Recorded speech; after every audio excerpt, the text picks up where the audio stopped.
Hello बच्चों, how you all. I hope all are fit and fine.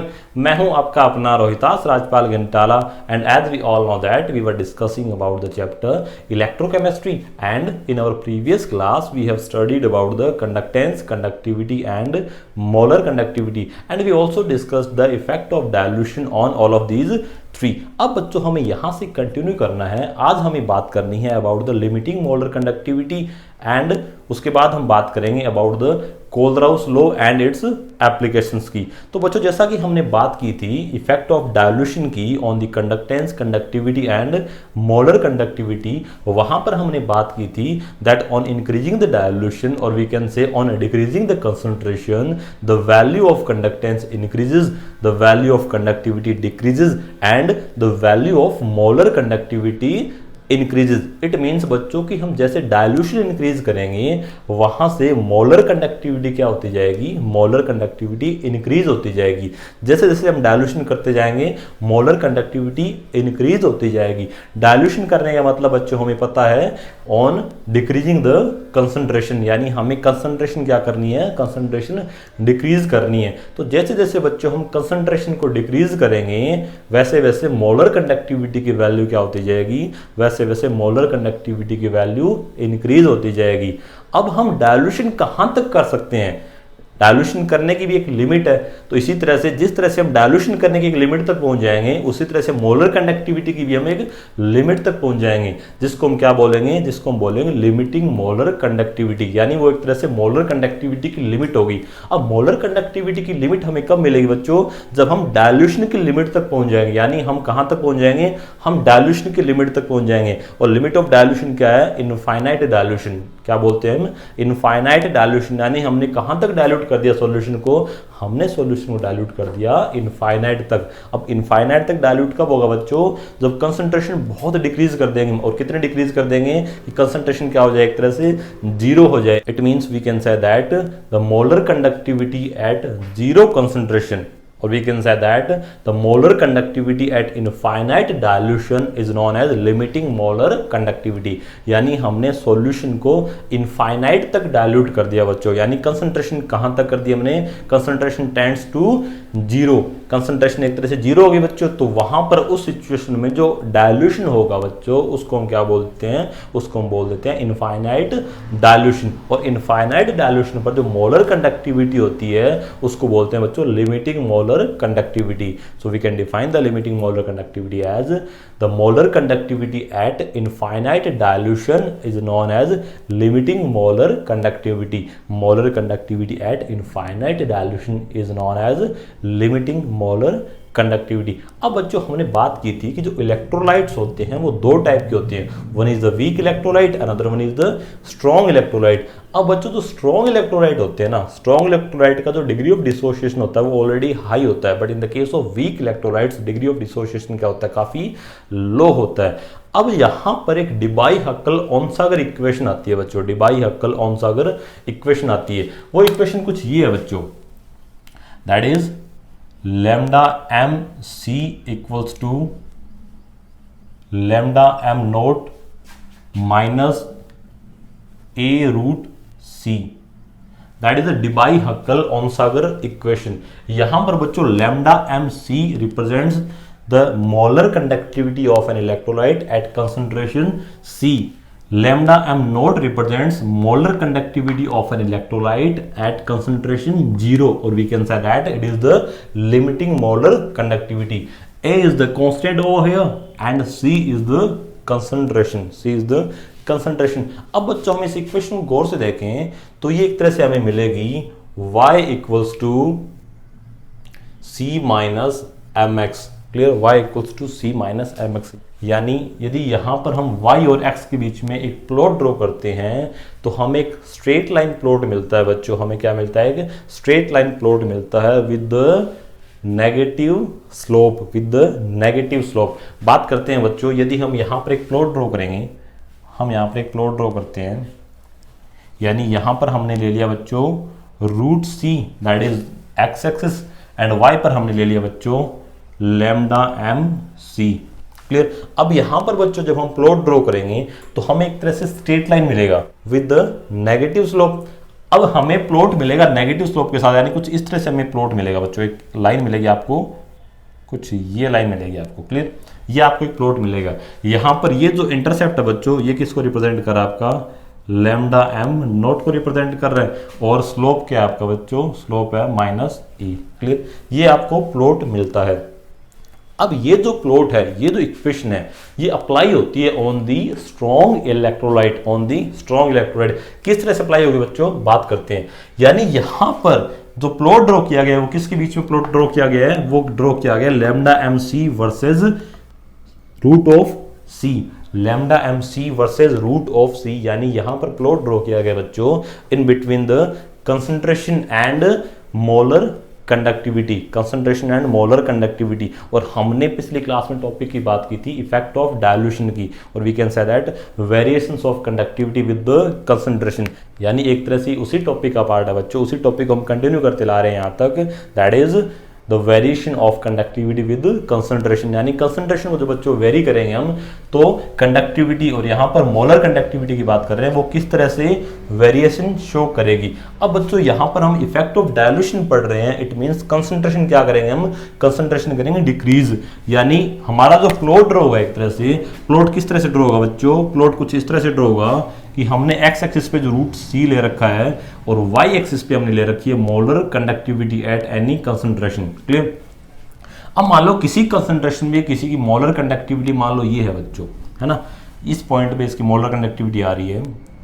अब हम dilution increase करेंगे, it means concentration decrease करेंगे, it means हम किस तरफ प्रोसीड करेंगे बच्चों, हम प्रोसीड करेंगे लेफ्ट साइड की तरफ। हम किस तरफ प्रोसीड करेंगे, हम कुछ इस तरफ प्रोसीड करेंगे, यानी कंसंट्रेशन क्या करते जा रहे हैं बच्चों, कंसंट्रेशन हम डिक्रीज करते जा रहे हैं। और जब कंसंट्रेशन डिक्रीज करेंगे तो हमें पता है बच्चों कि on decreasing the concentration the value of molar conductivity increases, यानी बच्चों जैसे ही कंसंट्रेशन डिक्रीज करेंगे, ऑन डिक्रीजिंग द कंसंट्रेशन, और we can say on increasing the dilution the value of molar conductivity increases, यानी बच्चों जैसे ही हम कंसंट्रेशन डिक्रीज करेंगे मोलर कंडक्टिविटी की वैल्यू क्या होगी, इंक्रीज होगी। यानी जैसे ही हम कंसंट्रेशन डिक्रीज करेंगे बच्चों, मोलर कंडक्टिविटी की वैल्यू इंक्रीज होगी। मान लो ये यहां पर आ गई, है ना, उसके बाद मान लो यहां पर आ जाती है, उसके बाद मान लो यहां पर आ जाती है।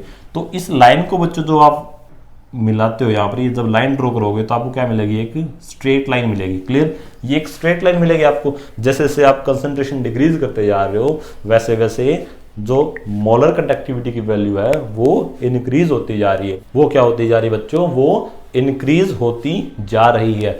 अब ये जो ट्रेंड है ना, ये ट्रेंड स्ट्रॉन्ग इलेक्ट्रोलाइट के लिए एज इट इज एप्लीकेबल होता है। ये किसके लिए एप्लीकेबल होता है, ये स्ट्रॉन्ग इलेक्ट्रोलाइट के लिए एप्लीकेबल होता है। इट मीन्स यदि हमें स्ट्रॉन्ग इलेक्ट्रोलाइट की limiting molar conductivity find out करनी है बच्चों, यानी स्ट्रॉन्ग इलेक्ट्रोलाइट की लिमिटिंग मोलर कंडक्टिविटी कहां जाके मिलेगी आपको, यहां जाकर मिलेगी। यानी ये लाइन जब यहां पहुंच जाएगी, जब कंसंट्रेशन क्या हो जाएगी बच्चों, जब कंसंट्रेशन हम कितने डिक्रीज कर दें, कंसंट्रेशन ले जाएं बच्चों हम जीरो तक, यानी जीरो कंसंट्रेशन पे जो मोलर कंडक्टिविटी की वैल्यू होगी वो क्या होगी आपकी, वो होगी limiting molar conductivity. Because zero concentration को हम क्या बोलते हैं, जीरो कंसंट्रेशन को हम बोलते हैं इनफाइनाइट डायल्यूशन, और वहां पर जो मोलर कंडक्टिविटी की वैल्यू आएगी बच्चों वो क्या आएगी, लिमिटिंग मोलर कंडक्टिविटी। अब प्रैक्टिकली यहां तक पहुंचना पॉसिबल नहीं है बच्चों, इनफाइनाइट तक हम नहीं पहुंच सकते। तो क्या करेंगे हम एक काम करेंगे, कंसंट्रेशन डिक्रीज करते जाएंगे, और जहां तक डिक्रीज कर पाएंगे बच्चों वहां तक डिक्रीज करेंगे और प्लॉट ड्रॉ करते जाएंगे। अब हमें जहां तक कंसंट्रेशन डिक्रीज करनी थी बच्चों, मान लो हमने वहां तक कंसंट्रेशन डिक्रीज कर ली, अब इससे आगे कंसंट्रेशन हम डिक्रीज नहीं कर रहे, बिकॉज हमें पता है हम कभी भी जीरो कंसंट्रेशन तक नहीं पहुंच पाएंगे, हम कभी भी इनफाइनाइट डायल्यूशन तक नहीं पहुंच पाएंगे। तो क्या करते हैं हम एक काम करते हैं कि जहां तक हमने प्लॉट ड्रॉ किया बच्चों, हम एक ट्रेंड देख पा रहे हैं कि हमें एक kind of straight line plot मिल रहा है बच्चों, स्ट्रेट लाइन प्लॉट मिल रहा है। इट मींस हमें जीरो कंसंट्रेशन तक इसकी वैल्यू चाहिए, तो हम क्या करते हैं, हम एक काम करते हैं कि इस प्लॉट को क्या कर देते हैं बच्चों, इस प्लॉट को हम एक्स्ट्रा प्लॉट कर देते हैं, और एक्स्ट्रा प्लॉट करके हमें क्या मिल जाती है, हमें मिल जाती है value of lambda M naught. क्या मिल जाएगी बच्चों, हमें मिल जाएगी value of lambda M naught, जो क्या होती है, that is the limiting molar conductivity. यानी बच्चों हमें limiting molar conductivity for the strong electrolyte कैसे मिल गई, हमें मिल गई with the help of extrapolation of the plot that was plotted in between the lambda m and root c with the help of Debye-Huckel-Onsager equation, that is the Debye-Huckel-Onsager equation। इसकी help से बच्चों जो हमने plot draw किया था वहां पर आपको एक स्ट्रेट लाइन प्लॉट मिला था, जिसको एक्स्ट्रा प्लॉट करके आपने किसकी वैल्यू फाइंड आउट कर ली, उसको एक्स्ट्रा प्लॉट करके बच्चों हमने फाइंड आउट कर ली the value of lambda m naught. ये बात हुई बच्चों for the strong electrolyte, for the strong electrolyte. अब बच्चों यदि हम इक्वेशन ये अप्लाई करना चाहें ऑन दी वीक इलेक्ट्रोलाइट, तो वीक इलेक्ट्रोलाइट पे बड़ी दिक्कत आती है बच्चों। दिक्कत कुछ ये आती है कि वीक इलेक्ट्रोलाइट्स का जो डिग्री ऑफ डिसोसिएशन होता है वो ऑलरेडी काफी लो होता है, और डायल्यूशन इंक्रीज करने पे इनिशियली जो डिग्री ऑफ डिसोसिएशन होता है वो इतना इंक्रीज होता नहीं है। इसकी लिमिटिंग मोलर कंडक्टिविटी ऑलरेडी काफी कम है due to low degree of dissociation.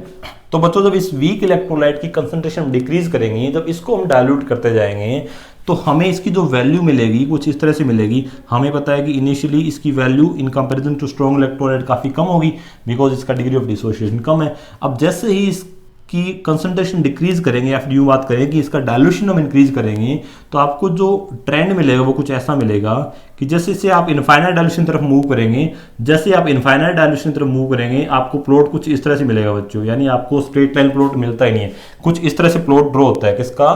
Week electrolyte का। ये प्लॉट किसका था बच्चों? ये था स्ट्रॉन्ग इलेक्ट्रोलाइट का। और ये प्लॉट किसका मिल रहा है बच्चों आपको? ये मिल रहा है वीक इलेक्ट्रोलाइट का।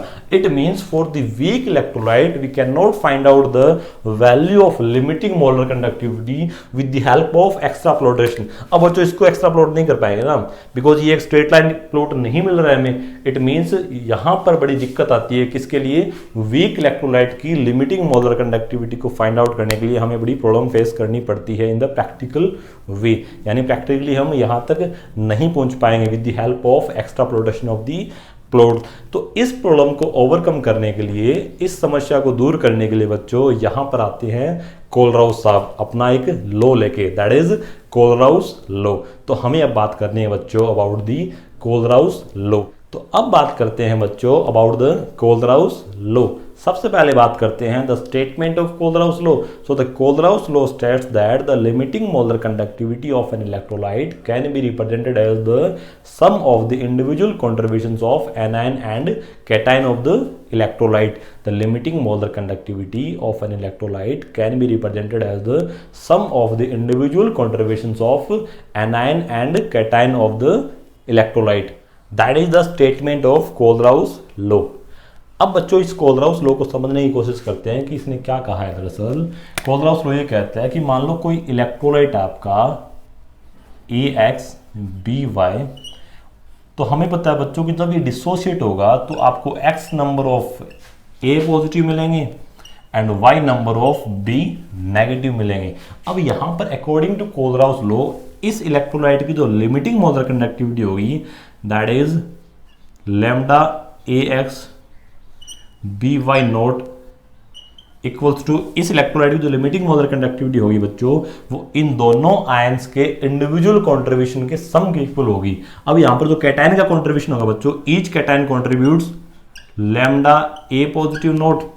अब यहां पर X नंबर ऑफ कैटायंस हैं तो हम X से मल्टीप्लाई कर देंगे and each anion contributes lambda nought B negative and we have the Y number of anions. So that is the whole contribution of cations and that is the whole contribution of anions. और इन दोनों का जो sum होगा बच्चों that will be the limiting molar conductivity for that particular electrolyte. Clear? That is the statement of Kohlrausch law. Clear? यानी Kohlrausch law को बच्चों हम किस तरह से रिप्रेजेंट कर सकते हैं? We can represent the Kohlrausch law as कि किसी भी इलेक्ट्रोलाइट की जो लिमिटिंग मोलर कंडक्टिविटी होगी बच्चों वो किसके इक्वल होगी? वो इक्वल होगी sum of the individual contribution of cation and anion.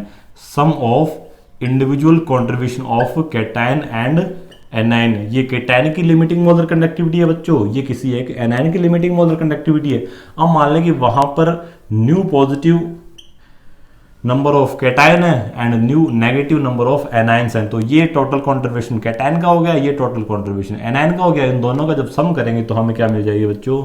हमें मिल जाएगी the value of limiting molar conductivity for a particular electrolyte. Clear? अब फॉर एन एग्जाम्पल बात करें बच्चों, कुछ एग्जाम्पल हम लेते हैं। यहां पर मान लेते हैं कि हमें lambda naught NaCl find out करनी है बच्चों। Lambda naught NaCl find out कैसे करेंगे हम? हमें पता है कि NaCl का जो लिमिटिंग मोलर कंडक्टिविटी होगी, NaCl की जो लिमिटिंग मोलर कंडक्टिविटी होगी वो किसके इक्वल होगी? वो कैटायन और एनायन के इंडिविजुअल कंट्रीब्यूशन के सम के इक्वल होगी। यहां पर कैटायन कौन है बच्चों? Sodium ion. और कितने हैं? वो एक ही है। तो we can say that lambda Na positive naught plus lambda naught Cl negative, इसके सम के इक्वल क्या आ जाएगी बच्चों? इसके सम के इक्वल हो जाएगी limiting molar conductivity of sodium chloride. इसी तरह से बच्चों हम बात करें लैम्डा नोट कैल्शियम क्लोराइड।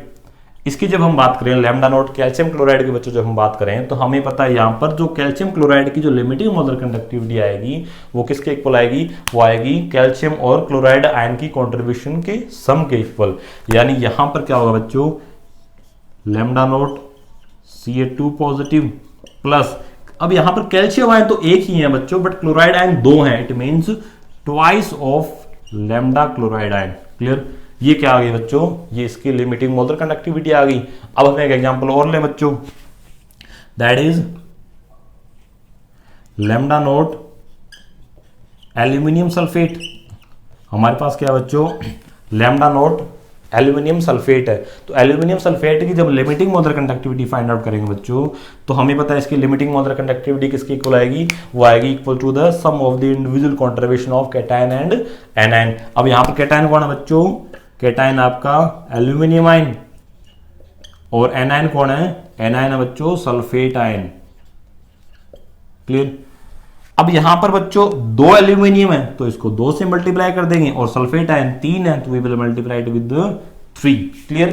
तो इस तरह से बच्चों हम किसी भी इलेक्ट्रोलाइट की limiting molar conductivity find out कर सकते हैं with the help of the sum of the individual contribution of cation and anion. Clear? अब बात करते हैं बच्चों about the applications of Kohlrausch law. About the applications of Kohlrausch law, so we do have the 3 number of applications of Kohlrauss law that we are going to discuss over here one by one. The first one is the calculation of limiting molar conductivity of a weak electrolyte. Calculation of limiting molar conductivity of a weak electrolyte. The second one is the calculation of degree of dissociation. Calculation of degree of dissociation. And third one is the calculation of dissociation constant of a weak electrolyte. Calculation of dissociation constant of a weak electrolyte. तो जैसा कि आप देख पा रहे हैं बच्चों हमारे पास कोलराउस लॉ की 3 एप्लीकेशन है जिनके बारे में हमें डिस्कस करना है one by one.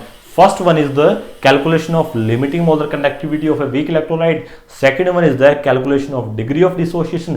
Third one is the calculation of dissociation constant of a weak electrolyte. ये हमें डिस्कस करने हैं बच्चों वन बाय वन। अब हम बात करें बच्चों the very first application of the Kohlrausch law, that is calculation of limiting molar conductivity of weak electrolyte. Calculation of limiting molar conductivity of weak electrolyte, यानी यहां पर बच्चों हम किसी भी वीक इलेक्ट्रोलाइट की लिमिटिंग मोलर कंडक्टिविटी को कैसे कैलकुलेट करते हैं इसकी बातें करेंगे। फॉर एन एग्जाम्पल बच्चों हम लेके चले एसिटिक एसिड, तो हमें पता है बच्चों acetic acid is a weak acid, so that's a weak electrolyte. अब ये जो एसिटिक एसिड है जो एक वीक इलेक्ट्रोलाइट है इसकी लिमिटिंग मोलर कंडक्टिविटी हम कैसे फाइंड आउट करेंगे इसकी बात करते हैं। तो जैसा कि हमें पता है बच्चों कि कोलराउस लॉ में क्या बोला गया है, कोलराउस लॉ में ये बोला गया है कि किसी भी इलेक्ट्रोलाइट की जो लिमिटिंग मोलर कंडक्टिविटी होगी बच्चों, किसी भी इलेक्ट्रोलाइट की जो लिमिटिंग मोलर कंडक्टिविटी होगी that will be equal to the sum of the individual contribution of cation and anion. यानी यहां पर जो एसिटिक एसिड की जो लिमिटिंग मोलर कंडक्टिविटी है बच्चों वो किसकी इक्वल होगी?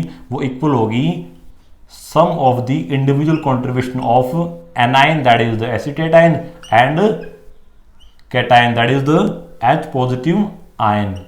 क्लियर? तो ये होगी बच्चों limiting molar conductivity of acetic acid, that will be equal to the limiting molar conductivity of acetate and limiting molar conductivity of proton के सम के इक्वल होगी। क्लियर? अब ये एक वीक इलेक्ट्रोलाइट है तो इसकी बच्चों जो लिमिटिंग मोलर कंडक्टिविटी की वैल्यू है वो हम एक्सट्रापोलेशन की हेल्प से नहीं फाइंड आउट कर सकते। तो क्या करेंगे बच्चों, हमें रिक्वायर्ड होगी the limiting molar conductivity of acetate ion and limiting molar conductivity of proton. अब इसकी वैल्यूज बच्चों हमें कहां से मिलेगी? इनके लिए हम हेल्प लेंगे इनके किसी स्ट्रॉन्ग इलेक्ट्रोलाइट्स की। तो एसिटेट आयन का कोई स्ट्रॉन्ग इलेक्ट्रोलाइट बनाने की कोशिश करें तो इसका कोई भी जो एक सोल्ट होगा बच्चों that will be the strong electrolyte of acetate ion. और H+ का बच्चों कोई भी स्ट्रॉन्ग एसिड ले लें तो वो इसका क्या हो जाएगा कि स्ट्रॉन्ग इलेक्ट्रोलाइट हो जाएगा। एज एन एग्जांपल बच्चों बात करें, मान लें कि इसका जो स्ट्रॉन्ग इलेक्ट्रोलाइट हम बनाएं that will B sodium acetate. तो हमें पता है बच्चों कि सोडियम एसीटेट जो होगा, सोडियम एसीटेट एक सोल्ट होता है सोडियम और एसीटेट का, so that will B a strong electrolyte. और इसकी जो लिमिटिंग मोलर कंडक्टिविटी होगी बच्चों वो किसके इक्वल होगी, वो इक्वल होगी एसीटेट आयन और सोडियम आयन की लिमिटिंग मोलर कंडक्टिविटी के सम के इक्वल होगी। और H प्लस का कोई स्ट्रॉन्ग इलेक्ट्रोलाइट बनाए बच्चों तो हम बात कर सकते हैं इसके किसी स्ट्रॉन्ग एसिड की, दैट इज HCl मान लो बच्चों हम यहाँ पर। तो जो लैम्डा नोट HCl होगी वो किसके इक्वल होगी बच्चों, that will be equal to the H plus और क्लोराइड आयन की लिमिटिंग मोलर कंडक्टिविटी के सम के इक्वल होगी। अब बच्चों these both are the strong electrolyte, ये भी एक स्ट्रॉन्ग इलेक्ट्रोलाइट है, ये भी एक स्ट्रॉन्ग इलेक्ट्रोलाइट है और ये भी एक स्ट्रॉन्ग इलेक्ट्रोलाइट है। अब बच्चों इन दोनों की वैल्यूज हम with the help of extrapolation find out कर सकते हैं। अब यदि हम इन दोनों की वैल्यूज मिल जाती है बच्चों तो इन दोनों की यदि हम सम करते हैं, इन दोनों की यदि हम सम करें बच्चों तो इन आयंस का सम हो जाएगा, इन सभी आयंस का सम हो जाएगा। तो इन सभी आयंस का जब सम हो जाएगा तो इसमें किसकी वैल्यूज मिल जाएगी बच्चों में, यहां पर एक तरह से एसीटेट आयन और H प्लस का भी सम होगा, बिकॉज एसीटेट आयन और H प्लस का सम हो जाएगा इन दोनों में। बट यहां पर एक्स्ट्रा वैल्यूज किसकी आ रही है बच्चों, एक्स्ट्रा वैल्यूज आ रही है सोडियम आयन और क्लोराइड आयन की। ये दोनों वैल्यूज क्या आ रही है बच्चों, एक्स्ट्रा आ रही है। इट मींस इन दोनों को हमें क्या करना पड़ेगा, इन दोनों को हमें सब्ट्रैक्ट करना पड़ेगा। तो इन दोनों का कोई इलेक्ट्रोलाइट बना लेते हैं, दैट इज NaCl। सो जो लैम्डा नोट NaCl होगा बच्चों वो किसकी इक्वल होगा, that will be equal to the sum of the limiting molar conductivity of sodium ion and that of the chloride ion. ये बच्चों मान लेते हैं इक्वेशन 1 आपकी, ये इक्वेशन 2 है, ये इक्वेशन 3 है, ये इक्वेशन 4 है। तो बच्चों जब इक्वेशन 2 और 3 को जब प्लस करेंगे हम तो इन सभी आयंस का सम आ जाएगा और उसमें से यदि हम ये सब्ट्रैक्ट कर दें इक्वेशन 4 यानी equation 2 plus equation 3 minus equation 4। अब यहां पर बच्चों जब हम इक्वेशन 2 एंड इक्वेशन 3 को प्लस करके उसमें से इक्वेशन 4 यदि हम माइनस करते हैं तो हमें सिचुएशन कुछ ऐसी मिलेगी दैट इक्वेशन 2 एंड 3 की जो लेफ्ट हैंड साइड है वो क्या है बच्चों, lambda note CH3 COONA plus equation 3 की लेफ्ट हैंड साइड है बच्चों लैम्डा नोट HCl, माइनस करना है बच्चों इसमें से इक्वेशन 4 की left hand side that is lambda naught NaCl। ये होगी बच्चों इनकी लेफ्ट हैंड साइड, ये किसके इक्वल होगी, इनकी राइट हैंड साइड की। तो इक्वेशन 2 की जो राइट हैंड साइड है बच्चों वो क्या है, lambda note CH3CO negative plus बच्चों लैम्डा नोट Na पॉजिटिव। इसमें से इसमें इक्वेशन 3 प्लस करनी है तो इक्वेशन 3 की राइट हैंड साइड है बच्चों lambda naught H positive plus lambda naught Cl negative. इसमें से बच्चों इक्वेशन 4 को माइनस करना है तो इक्वेशन 4 की राइट हैंड साइड आपकी लैम्डा नोट Na पॉजिटिव और हमें माइनस करना है लैम्डा नोट Cl नेगेटिव। कुछ ये सिचुएशन मिलती है बच्चों जब आप इक्वेशन 2 एंड इक्वेशन 3 को प्लस करके उसमें इक्वेशन 4 माइनस करते हैं। अब जब हम इसको देखें बच्चों तो यहां पर आप देख पा रहे हो कि लैम्डा Na पॉजिटिव यहां पर प्लस साइन के साथ है और यहां पर lambda Na positive minus sign के साथ है। इट मींस ये एक दूसरे को कैंसिल आउट कर देंगे। कुछ इसी तरह बच्चों यहां पर आप देख पा रहे हो कि लैम्डा Cl नेगेटिव और लैम्डा Cl नेगेटिव यहाँ ये पॉजिटिव साइन के साथ है, यहाँ पर ये नेगेटिव साइन के साथ है। इट मींस ये भी एक दूसरे को क्या कर देंगे, कैंसिल आउट कर देंगे। क्लियर। तो इस इक्वेशन जब हम सोल्व करें बच्चों तो हमें कुछ इक्वेशन ये मिलेगी that lambda naught CH3COONA plus lambda naught HCl minus lambda naught NaCl equal क्या आ जाएगा बच्चों, हमें पता है ये भी कैंसिल आउट हो गया, ये भी कैंसिल आउट हो गया, ये भी हो गया और ये भी हो गया। सिर्फ दो टर्म्स बचती है हमारे पास that is lambda naught acetate ion and lambda naught H plus, that is lambda naught acetate ion plus lambda naught H plus. इसको मान लेते हैं बच्चों हम इक्वेशन नंबर 5। तो आप गौर से देखें कि इक्वेशन 5 जो है आपकी और इक्वेशन नंबर जो 1 है इन दोनों की जो राइट हैंड साइड है वो इक्वल है। इक्वेशन 1 की राइट हैंड साइड में भी limiting molar conductivity of acetate and proton का सम है। इक्वेशन 5 की जो राइट हैंड साइड है उसमें भी limiting molar conductivity of acetate ion and proton का सम है। It means equation 1 and equation 5 की यदि हम बात करें फ्रॉम इक्वेशन 1 एंड इक्वेशन 5 से यदि बच्चों हम बात करें तो इक्वेशन 1 एंड 5 को क्या कर सकते हैं बच्चों, इक्वेशन 1 एंड 5 को हम इक्वल कर सकते हैं। It means lambda naught CH3COOH equal to the lambda naught CH3COONA plus lambda naught HCl minus lambda naught NaCl। ये आ गई बच्चों आपकी फाइनल इक्वेशन। क्लियर। यहां पर बच्चों हम बात करें that is the limiting molar conductivity of acetic acid. तो ये किसके इक्वल है बच्चों, ये इक्वल है lambda note sodium acetate plus lambda naught HCl minus lambda naught NaCl। यानी बच्चों हमें यदि इन तीन इलेक्ट्रोलाइट की लिमिटिंग मोलर कंडक्टिविटी पता है, तीन इलेक्ट्रोलाइट कौन से आपके, sodium acetate, HCl and NaCl, और हमें पता है ये तीनों के तीनों के आपके स्ट्रॉन्ग इलेक्ट्रोलाइट है, और स्ट्रॉन्ग इलेक्ट्रोलाइट की लिमिटिंग मोलर कंडक्टिविटी हम with the help of extrapolation practical way में फाइंड आउट कर सकते हैं। इट मींस यदि बच्चों हम इन तीनों की लिमिटिंग मोलर कंडक्टिविटी पता है तो with the help of these three we can easily calculate the value of limiting molar conductivity of acetic acid. तो कुछ इस तरह से बच्चों हम किसी भी वीक इलेक्ट्रोलाइट की limiting molar conductivity find out कर सकते हैं। So that is the first application of Kohlrausch law. अब हम बात करें बच्चों the second application of Kohlrausch law, that is calculation of degree of dissociation. Calculation of degree of dissociation. तो बच्चों जब डिग्री ऑफ डिसोसिएशन की बात करें तो उसके लिए एक सिंपल सा फॉर्मूला गिवन आपका, that is alpha equals to lambda M C upon lambda M naught. Alpha equals to lambda M C upon lambda M naught. यहां पर जो अल्फा है बच्चों that is degree of dissociation, lambda M C जो है बच्चों वो आपकी molar conductivity at concentration C, and lambda M naught is the molar conductivity of an electrolyte at concentration 0, that is limiting molar conductivity. यानी बच्चों आपको molar conductivity दी हो किसी भी कंसंट्रेशन पे और आपको पता हो लिमिटिंग मोलर कंडक्टिविटी की वैल्यू, तो इन दोनों का जो रेशियो होगा that will be the degree of dissociation. Degree of dissociation is the ratio of molar conductivity of an electrolyte at any concentration to the limiting molar conductivity. तो इस तरह से बच्चों आप किसी भी इलेक्ट्रोलाइट का डिग्री ऑफ डिसोसिएशन कैलकुलेट कर सकते हैं। Clear. So that is the second application of Kohlrausch law. अब हम बात करें बच्चों the third application of Kohlrausch law, that is calculation of dissociation constant of a weak electrolyte. Calculation of dissociation constant of a week electrolyte. तो बच्चों जब हम बात करें डिसोसिएशन कांस्टेंट की किसी भी वीक इलेक्ट्रोलाइट के लिए, तो यदि बच्चों हम किसी भी वीक इलेक्ट्रोलाइट का डिग्री ऑफ डिसोसिएशन पता है और उसकी कंसंट्रेशन पता है बच्चों, तो हम इजिली फाइंड आउट कर सकते हैं उसका डिसोसिएशन कांस्टेंट। तो बच्चों डिसोसिएशन कांस्टेंट क्या होता है आपका, Kc से रिप्रेजेंट करेंगे इसको, ये होगा बच्चों C alpha square upon 1 minus alpha. Kc equal to C alpha square upon 1 minus alpha. Here Kc is the dissociation constant, C is the concentration of electrolyte, alpha is the degree of dissociation, alpha is the degree of dissociation. तो ये हो गया बच्चों आपका formula किसका, dissociation constant का, Kc equals to C alpha square upon 1 minus alpha. Clear. That is the third application of Kohlrausch law. तो इसी के साथ बच्चों आपकी कोलराउस लॉ की एप्लीकेशन